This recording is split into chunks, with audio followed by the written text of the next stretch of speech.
You can't change what you refuse to confront. Some things don't get better with time. They simply get better at hiding. We tell ourselves we've moved on, that it doesn't bother us anymore, that we're fine. But avoiding something isn't the same as healing it. The conversation you keep postponing, the pattern you keep repeating, the resentment you pretend you don't feel, the behavior you keep making excuses for, the truth about yourself you don't particularly want to see. We spend years rearranging our lives around the things we refuse to face. But eventually, whatever we avoid begins making decisions for us.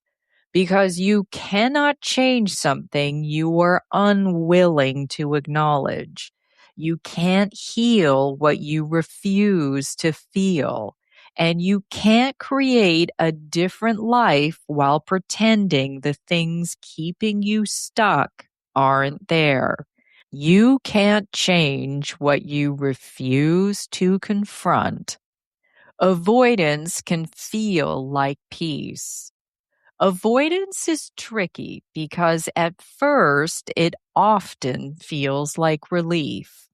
Don't have the conversation. Don't think about what happened. Don't look too closely at the pattern. Stay busy. Distract yourself. Keep moving. For a while, it works. There is temporary quiet.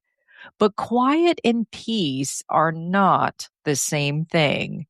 Peace comes from resolving what disturbs us. Avoidance comes from trying not to hear it.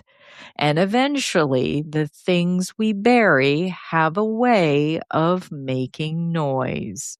What we don't confront doesn't disappear.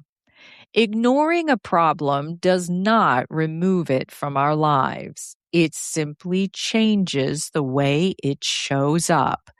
Unresolved hurt can become anger. Fear can become control. Insecurity can become jealousy. Grief can become numbness. Resentment can become distance. Something we refuse to address in one relationship may follow us into the next. A belief we never question can quietly shape decades of decisions. We may think we left the problem behind, but sometimes we simply taught it how to travel with us. We become very good at explaining our own patterns. There is usually a story attached to the things we don't want to confront. That's just how I am. I've always been this way. People always disappoint me. I work better under pressure. I don't need anyone. I'm just protecting myself. Sometimes those explanations contain truth, but sometimes they're stories we've repeated so often that we've stopped questioning whether they still serve us. An explanation can help us understand ourselves, but understanding why we do something doesn't mean we have to keep doing it. At some point, awareness has to become action. The truth doesn't have to be comfortable to be useful. There are truths we avoid because acknowledging them may require something from us. Maybe the relationship isn't working. Maybe we played a part in what went wrong. Maybe we're unhappy in a life we worked very hard to build. Maybe the boundary we keep complaining about has never actually been enforced. Maybe we're waiting for someone else to change so we don't have to. Maybe the person we need to forgive is ourselves.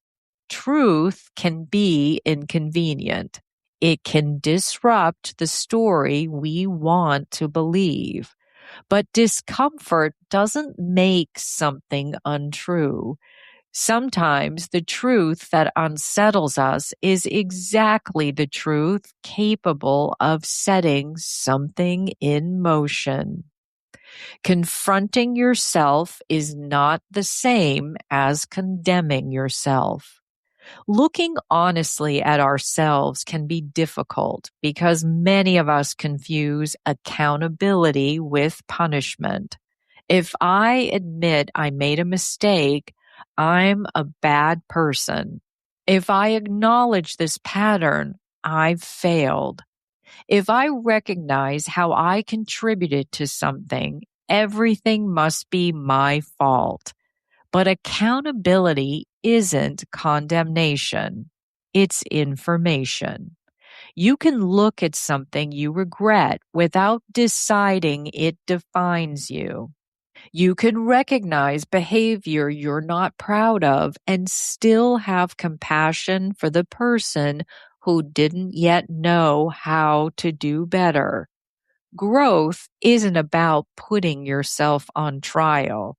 It's about becoming honest enough with yourself to make a different choice. Sometimes we already know. There are questions we keep asking because we don't like the answer we already have. We ask friends. We search for signs. We replay conversations. We wait for one more piece of evidence. Not because we're confused, because we're hoping the truth will change. Sometimes it does. But sometimes we know. We know the relationship is hurting us. We know the habit is destructive. We know the situation isn't sustainable. We know we're betraying our own boundaries. Knowing isn't always the hard part. Accepting what we know often is. You don't have to fix everything at once. Confronting something doesn't mean you must immediately know how to solve it. That's one reason we avoid difficult truths. They can feel enormous. If I admit this, then what? If I acknowledge I'm unhappy, do I have to change my entire life tomorrow? If I recognize this relationship isn't healthy, do I have to know exactly what comes next? No. Sometimes confrontation begins with one sentence. This isn't working. I'm hurt. I'm afraid. I need help. I made a mistake. I want something different. Honesty is a beginning. You don't need the entire map before admitting you're no longer where you want to be. Your patterns are trying to tell you something.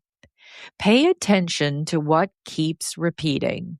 The same kind of relationship, the same argument, the same disappointment, the same promise to yourself that gets broken, the same situation wearing a different face. Patterns aren't proof that you're doomed to repeat them. They're invitations to look deeper. What am I choosing? What am I tolerating? What am I afraid of? What do I believe I deserve? What am I protecting myself from? And what is that protection costing me now? Patterns become powerful when they remain unconscious. Once we see them, We have choices. Courage is often just willingness to look. We sometimes imagine courage as a dramatic act, but some of the bravest moments in our lives happen quietly, sitting alone and admitting the truth, having the conversation we've been avoiding, apologizing without defending ourselves, asking for help, setting a boundary, acknowledging that something needs to change, looking at ourselves without turning away. You don't have to be fearless to confront something. You only have to become more willing to face it than you are willing to continue living around it. What you face can finally change. There is freedom in naming things. Once something has a name, we can begin understanding it. Once we understand it, we can begin making choices around it.